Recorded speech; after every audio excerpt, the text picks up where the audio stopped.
खंदक की लड़ाई से ठीक पहले हजरत मोहम्मद सल्लल्लाहु अलैहि वसल्लम के निर्देश पर सभी सहाबी कंधे से कंधा मिलाकर खाई खोद रहे थे। खुदाई के दौरान अचानक वहां एक सख्त पत्थर दिखाई दिया। तब सहाबी रसूलुल्लाह सल्लल्लाहु अलैहि वसल्लम के पास आए और बोले, हे अल्लाह के नबी, खाई खोदते समय एक सख्त पत्थर निकला है। तब नबी जी सल्लल्लाहु अलैहि वसल्लम ने कहा, ठीक है, मैं खुद खाई के अंदर उतरूंगा। उस समय हजरत मोहम्मद सल्लल्लाहु अलैहि वसल्लम कई दिनों से भूखे थे। खाई खोदने वाले लगभग सभी सहाबी ने 3 दिनों से कुछ नहीं खाया था। वे भूखे और प्यासे थे। इसके बाद हजरत मोहम्मद सल्लल्लाहु अलैहि वसल्लम ने एक कुदाल हाथ में ली और पत्थर पर वार किया। उसी क्षण पत्थर टुकड़े टुकड़े होकर रेत के कणों में बदल गया। नबी के सहाबी हजरत जाबिर रजी अल्लाह ताला अन्हो ने जब देखा कि विश्व नबी भूखे पेट पर पत्थर बांधे हुए हैं, तभी उन्होंने मन बना लिया कि वे अल्लाह के नबी को अपने घर में खाना खिलाने के लिए दावत देंगे। फिर वे वहां से घर लौटे और अपनी पत्नी से बोले, तुम्हारे पास खिलाने के लिए कुछ है? मैंने रसूलुल्लाह सल्लल्लाहु अलैहि वसल्लम को बहुत भूखा देखा है। इस हालत में देखकर मुझसे और बर्दाश्त नहीं हो रहा है। इसलिए मैंने फैसला किया है कि रसूलुल्लाह सल्लल्लाहु अलैहि वसल्लम को एक वक्त का खाना खिलाऊंगा।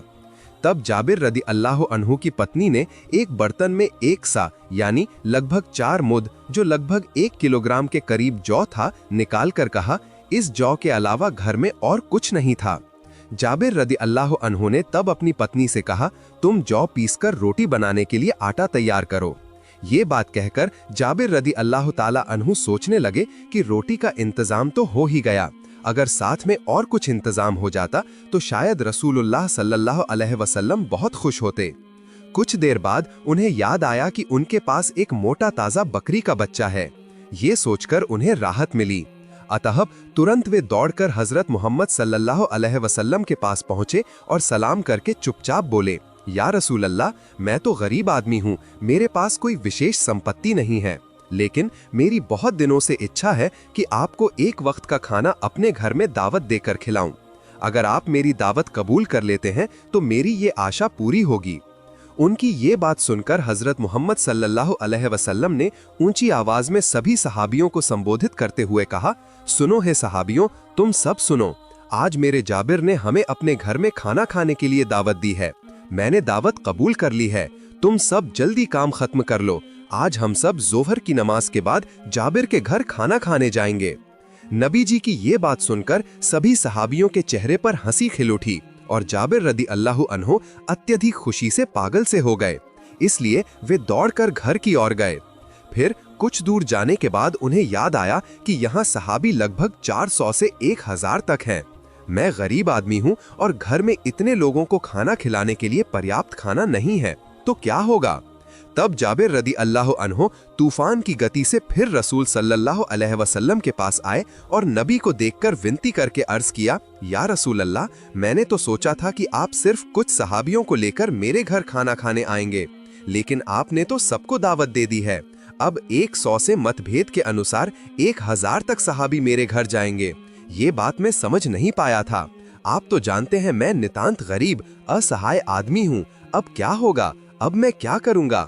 तब विश्व नबी हजरत मोहम्मद सल्लल्लाहु अलैहि वसल्लम ने जाबिर रदी अल्लाह अन्हो से कहा, हे जाबिर, खाने में बरकत अल्लाह देता है, तुम कोई चिंता मत करो। तुम घर वापस जाओ और खाने का इंतजाम करो।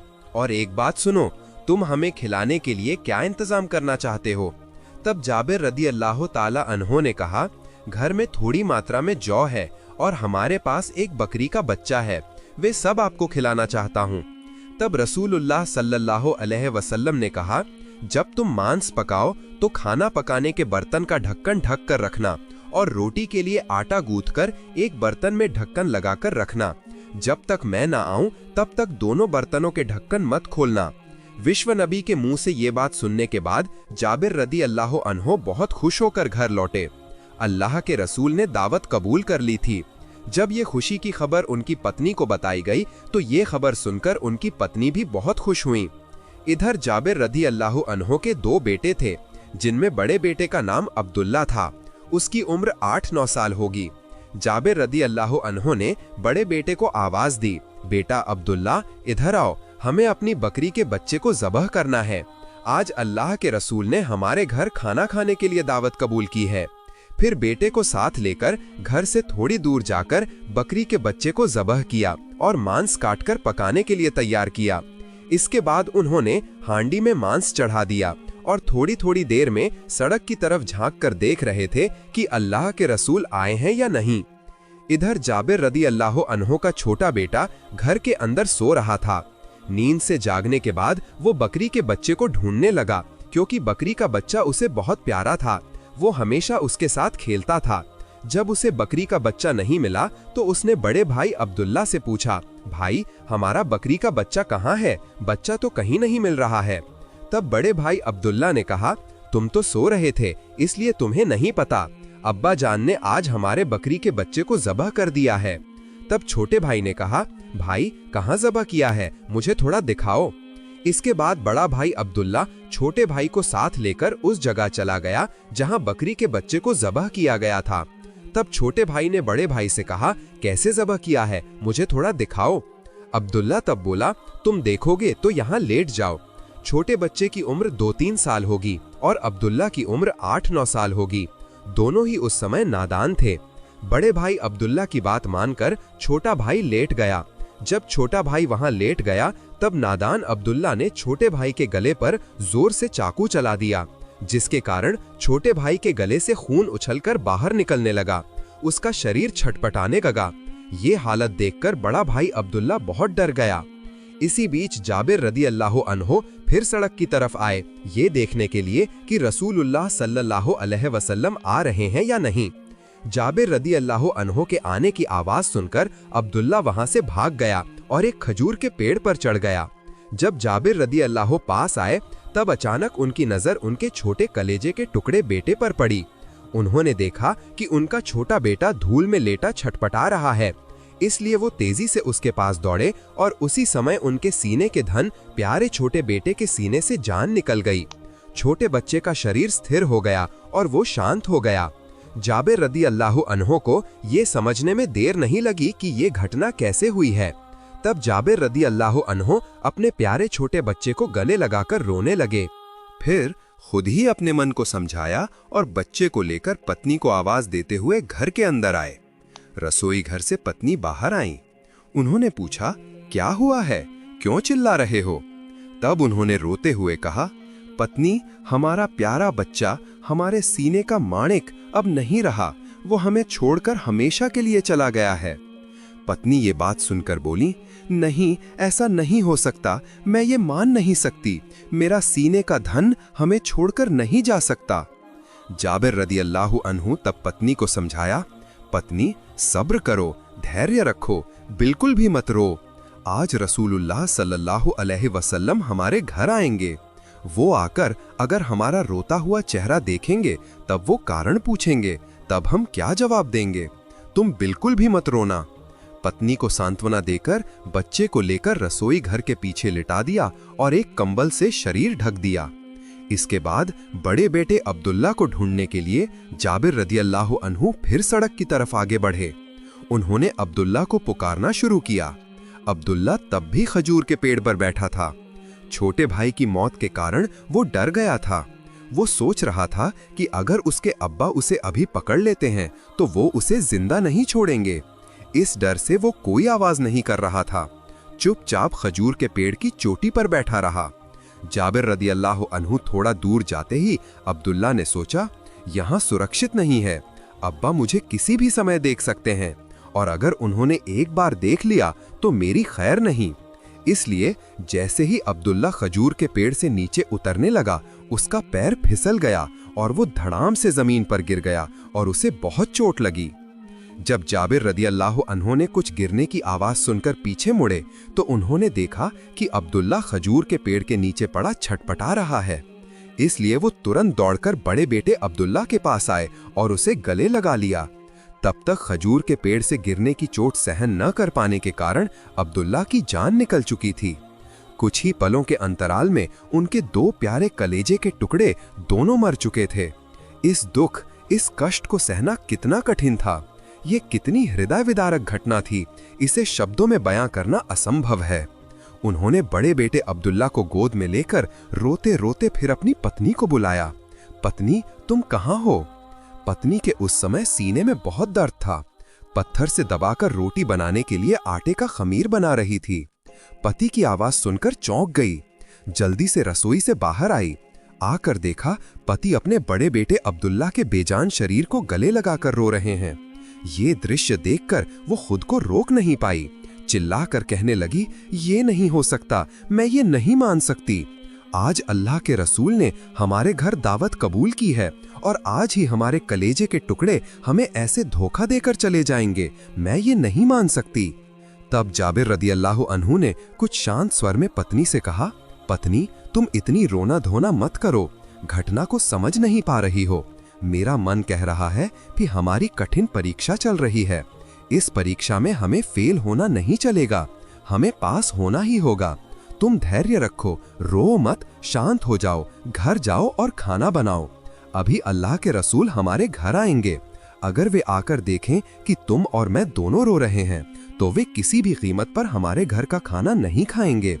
हम रसूल को अपनी जान से भी ज्यादा प्यार करते हैं, यहाँ तक कि अपने बच्चों से भी ज्यादा प्यार करते हैं। हमें कष्ट हो तो उसमें कोई दुख नहीं, लेकिन हम अपने रसूल के मन को कोई कष्ट नहीं दे सकते और देंगे भी नहीं। यह कहकर जाबिर बड़े बेटे अब्दुल्ला को लेकर रसोई के पीछे छोटे बेटे के पास सुला दिया और एक कंबल से ढक दिया। घर में घुसते ही सड़क की ओर देखा। उन्होंने देखा कि अल्लाह के रसूल ऊंट की पीठ पर सवार होकर उनके घर की ओर आ रहे हैं। पीछे सहाबियों की लंबी कतार दिखाई दी, इसलिए वो दौड़कर सड़क की ओर गए और रसूल सल्लल्लाहु अलैहि वसल्लम को बुलाकर कहा, अहलान सहलान या रसूल, यह कहकर स्वागत किया। इसके बाद उन्हें घर के अंदर ले आए। पत्नी को आवाज देकर कहा, अल्लाह के रसूल हमारे घर आए हैं, जल्दी खाना परोसने की व्यवस्था करो। तब उनकी पत्नी ने आटे का खमीर रसूल सल्लल्लाहु अलैहि वसल्लम के सामने रखा। उन्होंने उसमें थोड़ा थूक मिलाकर बरकत की दुआ की। इसके बाद मांस की हांडी के पास गए और उसमें भी थोड़ा थूक मिलाकर बरकत की दुआ कर दी। इसके बाद कहा कि तुम चूल्हे के ऊपर से इस हांडी को नीचे मत उतारना, तुम वहीं से सब्जी लेकर परोसना। इसके बाद रसूल सल्लल्लाहु अलैहि वसल्लम को घर के अंदर बिठाने की व्यवस्था की। दस्तरखान बिछा दिया, साथ में कुछ सहाबियों को भी बिठाया और सभी सहाबियों को घर के आंगन में बैठने दिया। इसके बाद जाबिर रदियल्लाहु अन्हु ने विश्व नबी को घर के अंदर जाने का अनुरोध किया। अल्लाह के रसूल जब घर के अंदर एक पैर रखे थे और दूसरा पैर बाहर था, ठीक उसी समय अल्लाह के हुक्म से फरिश्ता हजरत जिब्राइल अलैहिस्सलाम वहां आए। उन्होंने रसूल सल्लल्लाहु अलैहि वसल्लम को सलाम किया और कहा, हे अल्लाह के रसूल, मैं आपके लिए अल्लाह की ओर से संदेश लेकर आया हूँ। अल्लाह पाक ने आपसे कहा है कि आप जब जाबिर के घर खाना खाएंगे तब आप उसके दो बेटों को लेकर एक साथ बैठकर खाना खाएंगे। यह कहकर हजरत जिब्राइल अलैहिस्सलाम अदृश्य हो गए। इसके बाद रसूल सल्लल्लाहु अलैहि वसल्लम घर के अंदर घुसने के बाद पैर फिर बाहर की ओर निकाले और जाबिर रदियल्लाहु अन्हु से कहा, जाबिर, तुम्हारे तो दो बेटे हैं, वे कहाँ हैं? तुम उन्हें बुलाओ, हम एक साथ बैठकर खाना खाएंगे। जाबिर रदियल्लाहु ताला अन्हु तब बोले, या रसूल, वे तो छोटे बच्चे हैं, शायद कहीं होंगे, आप सब मिलकर खाना खा लीजिए, वे बाद में खा लेंगे। तब रसूल सल्लल्लाहु अलैहि वसल्लम ने कहा, नहीं, तुम उन्हें अभी बुलाओ। लेकिन जाबिर रदियल्लाहु अन्हु ने तब कहा, वे बाद में खा लेंगे, आप लोग शुरू करें।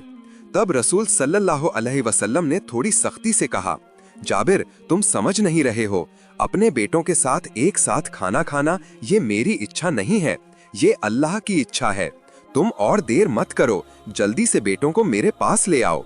तब हजरत जाबिर रदियल्लाहु अन्हु कुछ देर चुप रहे। इस बार रसूल सल्लल्लाहु अलैहि वसल्लम के कान में घर के अंदर से किसी के धीरे धीरे रोने की आवाज आई। तब रसूल सल्लल्लाहु अलैहि वसल्लम ने कहा, हे जाबिर, घर के अंदर कौन रो रहा है?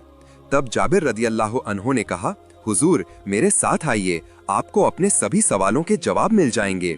ये कहकर जाबिर रज़ियल्लाहु अन्हु रसूल सल्लल्लाहु अलैहि वसल्लम को साथ लेकर रसोई घर के पीछे की ओर गए।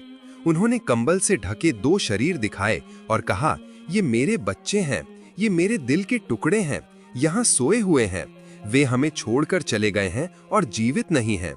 ये सुनकर रसूल सल्लल्लाहु अलैहि वसल्लम निस्तब्ध हो गए, कुछ देर चुप रहे। इसके बाद जाबिर रजी अल्लाहु अन्हु से कहा, अरे जाबिर, तुम इतने कठोर पिता हो ये मैं पहले नहीं जानता था। तुम्हारे कलेजे के टुकड़े तुम्हें छोड़कर चले गए हैं, फिर भी मुझे खिलाने के लिए पागल हो गए हो। यहाँ तक कि मुझे अंदाजा भी नहीं लगाने दिया। तुम्हारे सीने में दुख का पहाड़ है, तुम मुझसे इतना प्यार करते हो। फिर रसूल सल्लल्लाहु अलैहि वसल्लम जमीन पर बैठ गए और दोनों बेटों की सीने पर दोनों हाथ रखकर कहा, हे जाबिर के बेटो, मैं अल्लाह का रसूल हूँ, तुम्हें बुला रहा हूँ, तुम उठो और मेरे साथ खाना खाओ। नबी जी के ये बात कहने के साथ ही अल्लाह के दरबार में वो कबूल हो गया। बेटों की जान फिर से उनके सीने में लौट आई, जीवित हो गए दोनों भाई। इस बार रसूल सल्लल्लाहु अलैहि वसल्लम उन दोनों भाइयों को गले लगाकर घर के अंदर लाए और खाना खाने बैठ गए।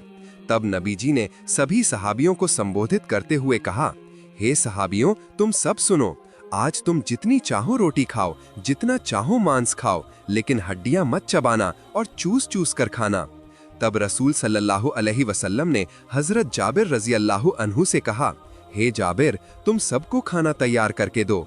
तब जाबिर रजी अल्लाहु अन्हु ने खाने के पतीले का ढक्कन हटाकर हाथ अंदर डाला और उसमें से मांस और रोटी सबको देने लगे। इसके बाद सभी का पेट भर जाने के बाद